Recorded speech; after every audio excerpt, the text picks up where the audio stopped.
Hello everyone, কেমন আছেন সবাই? আশা করছি সবাই ভালো আছেন। আমিও ভালো আছি।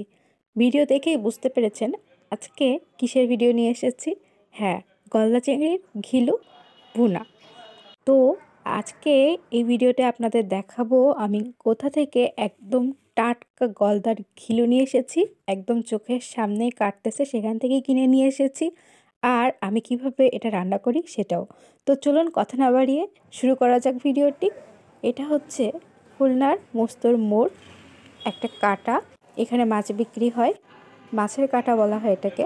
তো সন্ধ্যার দিকে গেলে এইখানে টাটকা ঘিলু কাটে চিংড়ি মাছের, ওখান থেকে কিনে নিয়ে আসা যায়। তো আমি সন্ধ্যার দিকে গিয়েছিলাম এখানে, যে দেখুন ঘিলু কাটতেছে একদম সামনেই। এই ঘিলু কাটা হয়ে যাওয়ার পরেই আমি এখান থেকে নিয়েছি 1 কেজি ঘিলু। এমনি বাইরে থেকে কিনলে হয় কি যে বরফ দেওয়া থাকে, একদম টাটকা ঘিলুটা পাওয়া যায় না। আমি একদম টাটকা টাটকা কিনে নিয়েছি, কিনে এখন চলে যাচ্ছি বাসায়। তো আমি যেহেতু 1 কেজি কিনেছি, আমি 2টা প্যাকেটে নিয়েছি 500 করে। এখন একটা প্যাকেট রান্না করব, আর আরেকটা প্যাকেট রেখে দিব, এটা পরবর্তীতে খাবো। তো এই যে আমি ঘিলুটা ঢেলে নিয়েছি, আর এখানে পেঁয়াজ আর কাঁচা লঙ্কা কুচি করে নিয়েছি। এবার একটি কড়াইয়ে আমি পরিমাণ মতো তেল নিয়ে নিব। তেলটা একটু ভালোভাবে গরম করে নিব। গরম করে নিয়ে এবার এর মধ্যে আমি কেটে রাখা কাঁচা লঙ্কা আর পেঁয়াজটা দিয়ে দিচ্ছি। দিয়ে একটু নেড়ে চেড়ে নিয়ে এবার এর মধ্যে দিচ্ছি লবণ পরিমাণ মতো, আর হলুদ গুঁড়া দিচ্ছি পরিমাণ মতো। দিয়ে আর একটু নেড়ে চেড়ে ভাজি করে নিচ্ছি। এবার এর মধ্যে দিয়ে দিব 1 টেবিল চামচ ধনিয়া গুঁড়া আর 1 টেবিল চামচ জিরা গুঁড়া।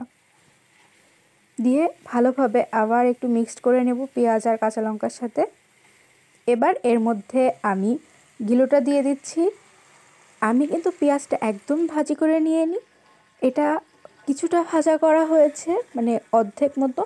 এই পর্যায়ে আমি ঘিলুটা এর ভিতরে দিয়েছি, দিয়ে এবার ভালোভাবে নেড়ে চেড়ে দিচ্ছি। এই রান্নাটা কিন্তু একদম ইজি একটা রান্না, বাট শীতকালে গলদার ঘিলু খায় না এমন লোক খুবই কম পাওয়া যাবে। বিশেষ করে খুলনা লোকজন এই গলদার ঘিলু কিন্তু খুবই পছন্দ করে। তো ঘিলুটা একটু কিছুক্ষণ রান্না করার পরই একদম লাল টকটকা কালার হয়ে যায়, কালারটা একদম সাথে সাথে চেঞ্জ হয়ে যায়।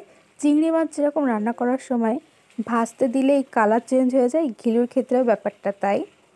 এই ঘিলু রান্না করার সময় এত সুন্দর একটা স্মেল আসে, পুরো বাসা ঘিলুর গন্ধে ম ম করে। হ্যাঁ, মনে হয় কখন রান্না হবে আর কখন খাবো। আমার তো এই একটা আইটেম থাকলে আর কোনো কিছুরই দরকার পড়ে না, এটা এত বেশি টেস্টি হয়। আমি মিডিয়াম হিটে কিছুক্ষণ রান্নাটা করব, একদম হাই হিটে রান্না করব না। একটু সময় নিয়ে, যদিও এই রান্না করতে খুব বেশি সময় লাগে না, খুব তাড়াতাড়ি রান্না হয়ে যায়। তারপরে একটু আস্তে আস্তে ধীরে সুস্থে রান্নাটা করতে হবে, তাড়াহুড়া করলে ঘিলু পুড়ে যাবে, তখন ভালো লাগবে না খেতে। তো আমি মাঝে মাঝে নেড়ে দিচ্ছি যাতে নিচে না লেগে যায়, এজন্য।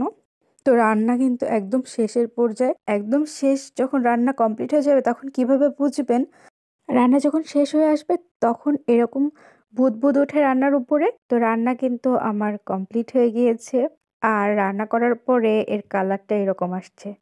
কি সুন্দর লাগতেছে না দেখতে, আর খেতে তো একদম লাজবাব। এটা খেতে আসলে অনেক মজা। যারা এখনো গলদার ঘিলু রান্না করে খান নাই, তারা এখন শীতকাল আর এখন চিংড়ি মাছ ধরা হয়, টাটকা গলদার ঘিলু পাবেন।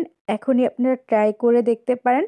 তো আজকে আমার ভিডিও এ পর্যন্ত। আমার ভিডিও যদি ভালো লাগে তো আমার চ্যানেলটা সাবস্ক্রাইব করে দেওয়ার জন্য অনুরোধ রইল, আর পেজ থেকে দেখলে পেজটা ফলো করে দেওয়ার জন্য অনুরোধ রইল। আজকে এ পর্যন্ত, বাই।